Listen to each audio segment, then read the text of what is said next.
हमारे वर्दी वाले नायकों की जुबान पर ऐसी कहानियां भरी पड़ी हैं जब हमने बहादुरी और सूझबूझ से देश के दुश्मनों की बैंड बजा दी।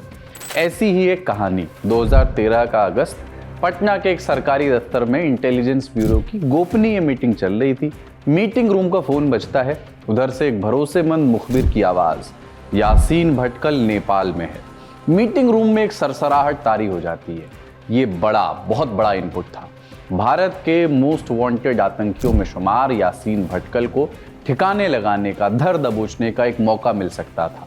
उसकी एक फोटो भी आती है, ताज़ा फोटो। दाढ़ी बढ़ा ली थी, इसलिए चेहरा फोटो से मैच नहीं हो रहा था, लेकिन आंखें साहब झूठ नहीं बोलती, राज सारे खुलती। आंखें वैसी ही थीं जैसी तस्वीर में थी।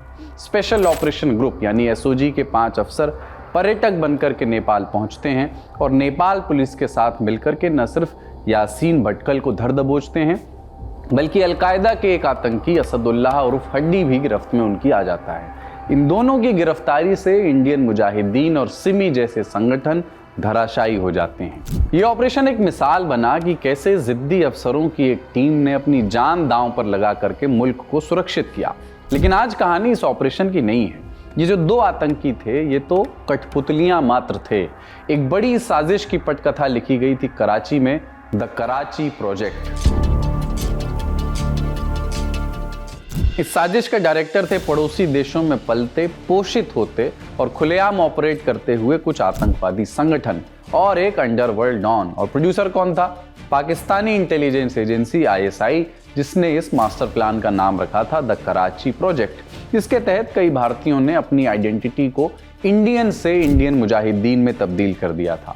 इस आइडेंटिटी को बदलने में भरपूर भूमिका निभाई थी एक कट्टरपंथी संगठन student Islamic movement of India यानी सिमी ने, जिसके बाद इन मुजाहिदीनों ने देश के अलग अलग शहरों में बम धमाके करने शुरू किए। आज के एपिसोड में हम इस कराची प्रोजेक्ट की बात करेंगे, जानेंगे कि क्या था इस प्लान में, कौन इसके पीछे था, इसका भांडाफोड़ कैसे हुआ और भारतीय एजेंसियों ने कैसे इस प्लान को काउंटर किया, इसका करारा जवाब कैसे दिया। नमस्कार, अपन है कुलदीप और आप देख रहे हैं जटिलता का विलोम और सरलता का पर्यायवाची आसान भाषा में।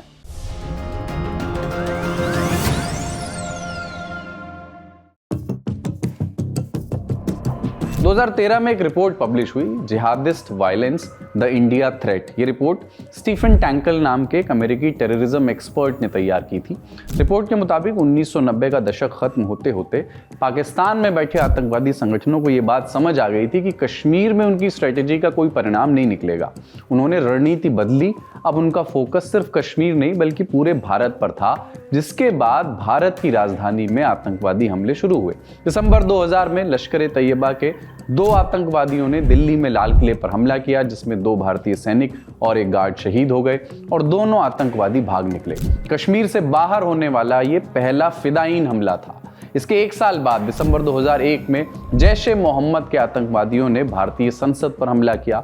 इस हमले के बाद से पाकिस्तान में बैठे इन आतंकवादी संगठनों के लिए समस्या बढ़ गई। कैसे?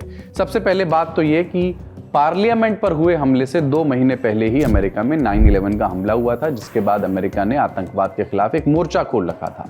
दूसरी तरफ इस हमले की वजह से भारत और पाकिस्तान के बीच तनाव चरम पर पहुंच गया। कई रिपोर्ट्स ये भी दावा करती हैं कि उस समय युद्ध की स्थिति भी बन सकती थी।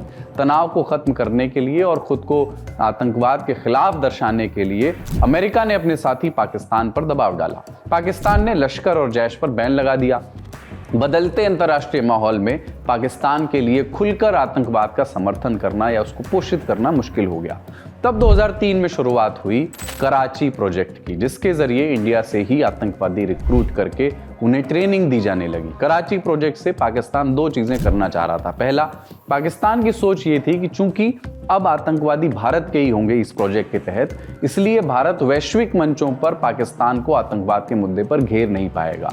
दूसरा, 2002 में हुए दंगों की वजह से देश में हिंदू मुस्लिम तनाव बढ़ा हुआ था। ऐसे में पाकिस्तान को लग रहा था कि फिदायीन हमले भारत में अस्थिरता ले आएंगे। इस कराची प्रोजेक्ट के मेन किरदार कौन थे? पाकिस्तान की खुफिया एजेंसी आईएसआई, लश्कर तैयबा नाम का आतंकवादी संगठन, हाफिज सईद इस आतंकवादी संगठन का सरगना है, हरकतुल जिहाद अल इस्लामी ये भी एक आतंकवादी संगठन है, और सिमी एक भारतीय संगठन जिसकी पकड़ उत्तर प्रदेश से लेकर के केरल तक थी। 2005 के बाद से इंडियन मुजाहिदीन ने आतंकवादियों को भारत से रिक्रूट किया, उन्हें पाकिस्तान ले जाकर के ट्रेनिंग दी गई, जिसके बाद उन्होंने भारत में कई आतंकवादी हमले किए, जिसमें 2005 में वाराणसी के दशाश्वमेध घाट पर बॉम्ब ब्लास्ट, 2006 में मुंबई में हुए ब्लास्ट, 2007 में फैजाबाद और लखनऊ कोर्ट में हुए ब्लास्ट, 2008 का जर्मन बेकरी ब्लास्ट और जयपुर में हुए सीरियल ब्लास्ट भी शामिल थे। इंडिया टुडे की 2010 में छपी एक रिपोर्ट के मुताबिक साल 2005 से 2010 के बीच इंडियन मुजाहिदीन ने भारत में 50 से ज़्यादा बम धमाके किए, जिसमें 200 से ज़्यादा लोगों की जान गई। इस प्लान में सबसे अहम किरदार था सिमी का, जो भारतीय संगठन होने के बावजूद लश्कर तैयबा और आईएसआई का साथ दे रहा था। क्या था ये सिमी, इसका इतिहास क्या है, इसको भी एक बार समझते हैं। Student Islamic movement of India Simi, इसकी स्थापना 1977 में अलीगढ़ मुस्लिम यूनिवर्सिटी उत्तर प्रदेश में हुई थी। ये जमात-ए इस्लामी हिंद JIH का स्टूडेंट विंग था। सिमी ने उत्तर प्रदेश में मुस्लिम स्टूडेंट्स का नेटवर्क बनाया और उसे आंध्र प्रदेश, बंगाल, बिहार और केरल तक फैलाया। शुरू से ही सिमी पर कट्टरपंथी विचारक सैयद अब्दुल आला मौदूदी के विचारों का असर था। ये बंदा खुद तो बंटवारे के समय पाकिस्तान चला गया, पर उसके विचारों के साथ यहाँ सिमी की स्थापना हुई। 1990 के दशक आते आते सिमी के लीडर्स ने पाकिस्तान और कश्मीर में एक्टिव आतंकवादी संगठनों से कनेक्शन बनाने शुरू कर दिए। हालांकि सिमी ने खुद किसी तरह का आतंकवादी हमला कभी प्लान नहीं किया, लेकिन ये आतंकवादियों के लिए एक फीडर का काम करता था, जैसे रिक्रूटमेंट में मदद करना या लॉजिस्टिक्स में सपोर्ट देना। उदाहरण के तौर पर मिड 1990s में कुछ सिमी लीडर्स ने लश्कर तैयबा के लिए रिक्रूटमेंट किया। सिमी से जुड़ी कुछ मस्जिदों की मदद से लोगों को चिन्हित किया गया और उन्हें ट्रेनिंग के लिए पाकिस्तान भेजा गया। इनमें से कुछ आगे चल करके इंडियन मुजाहिदीन का नेतृत्व करने लगे। मिसाल के तौर पर रियाज भटकल, ये इंडियन मुजाहिदीन का फाउंडर था। इसको सिमी ने कैसे रिक्रूट किया? रियाज कर्नाटक के भटकल कस्बे से था, हमेशा से कट्टरपंथी विचारधारा वाला व्यक्ति, जिसके ऊपर कुछ क्रिमिनल केसेस भी थे। मुंबई के साबू सिद्दीक इंजीनियरिंग कॉलेज में पढ़ाई करते हुए रियाज ने सिमी के मुंबई दफ्तरों में समय बिताना शुरू किया। रियाज अकेला नहीं आया, अपने साथ अपने भाई इकबाल को भी लाया, वो भी इंडियन मुजाहिदीन में आतंकवादी बना।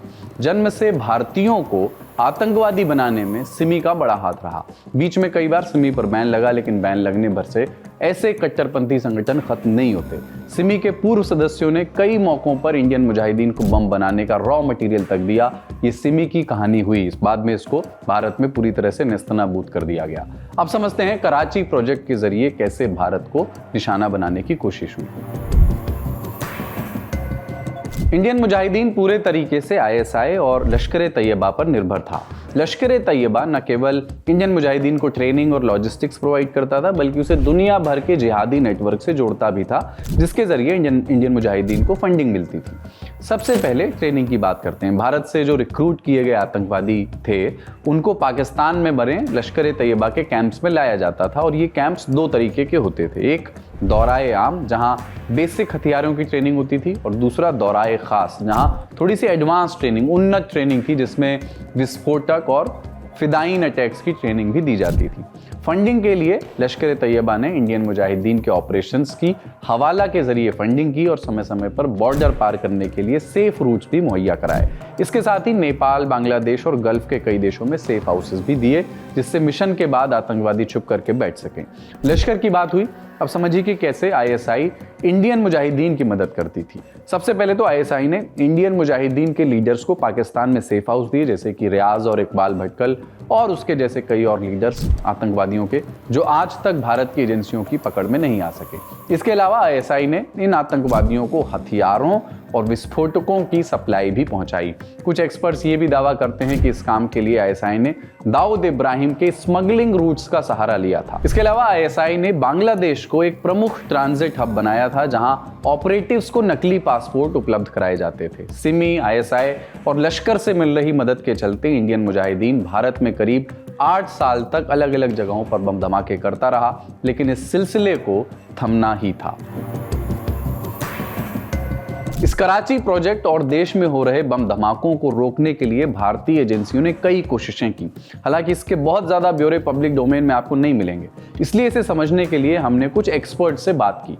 कुछ पुलिस अधिकारियों और पत्रकारों से बात करने के बाद कुल जमा ये निचोड़ निकला कि लगातार इंडियन मुजाहिदीन के खिलाफ चलाए गए मिशंस की वजह से हाई प्रोफाइल आतंकवादी जैसे कि रियाज भटकल और इब्राहिम भटकल पाकिस्तान भाग गए और उसके नीचे की पौध जो जमीन पर इस संगठन को चला रही थी उन्हें या तो अरेस्ट कर लिया गया या फिर वो एनकाउंटर में मार गिराए गए, जैसे कि यासीन भटकल और असदुल्ला हड्डी को नेपाल में अरेस्ट किया गया, जहां से इस कहानी की शुरुआत हमने की थी। कुछ जानकारों ने यह भी बताया कि सिक्योरिटी फोर्सेस ने इस आतंकवादी संगठन में अपने लोगों को भर्ती भी करवाया, प्लांट भी करवाया, जिससे इंडियन मुजाहिदीन और उनके सिमी के साथियों की बारीक से बारीक जानकारी जुटाई जा सके। आतंकवाद के इस मॉड्यूल को खत्म करने के लिए पाकिस्तान पर आर्थिक सैंक्शंस लगाने और इंटेलिजेंस इनपुट के तरीकों को बेहतर बनाने जैसी कवायदें भी शामिल थी। इन सभी बदलावों के बाद भारत में बॉम्ब ब्लास्ट के केसेस में भारी कमी आई। देश में कहीं पर भी बम धमाके होने का एक अंदेशा जो देश में एक समय तक बना रहता था वो अब नहीं है। धमाके होते हैं पर वो ज्यादातर कश्मीर या नक्सल प्रभावित हॉस्टाइल इलाकों में ही। आज के आसान भाषा में इतना ही। रिसर्च आकाश सिंह की। देखते रहिए ललन टॉप।